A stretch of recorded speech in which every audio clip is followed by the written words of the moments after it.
Expanded face-to-face classes sa pirang eskwelahan sa Kabikolan nagsikad na. Yan ang tinutukan live ni Jessica Kalinog. Jessica.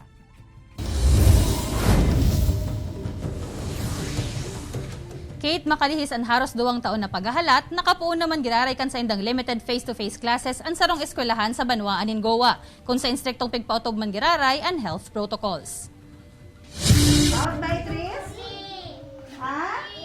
Excited na nagpartisipar ang mga grade 2 pupils sa lesson ni Teacher Melanie sa enot na aldaw kan sa indang expanded limited face-to-face classes sa Buyo Impact Elementary School sa Banwaan in Goa, Camarines Sur. Makalihis kaya ang haros 2 taon na distance learning. Sa wakas, personal na nindang matutukduan ang mga estudyante.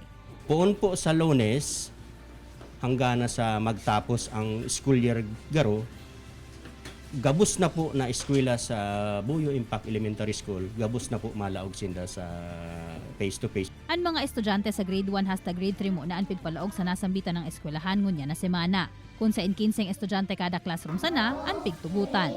Habang naka-level 2 tayo, and hopefully mag-level 1 at mawala na yung mga level na yan, patuloy po. Ipapadagos na po ang progressive expanded face-to-face. Sa Camarines Norte naman, nagpuon naman ang face-to-face classes sa Barangay Banokbok kan Calagwas Group of Islands sa Vinsons, kung sa inpigsyerto ni Banokbok Elementary School Principal Amorsolo Hamito na masusunod ang pigpapautob nindang health protocols. Mayorya kaya kan mga estudyante sa nasambitan ng eskwelahan ang nagbalik naman sa saindang mga klase. Mga bata excited talagang pumasok, kaya ganun din po ang aming paaralan, nakahanda talaga 100%.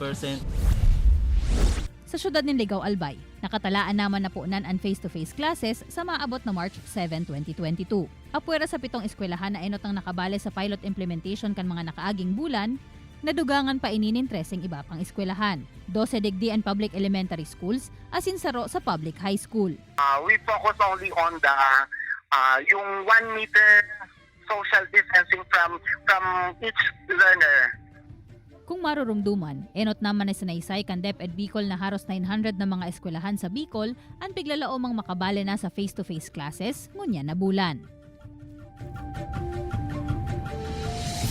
Alagad Kate, sakaling maglangkaw ang COVID-19 cases sa mga apektadong lugar, posibleng masuspender giraray ang pagkondusir ng limited face-to-face classes. Asin magpaluwas giraray nin mga bagong panundon ang DepEd para digdi. Balik sa imo, Kate. Jos Mabalos, Jessica.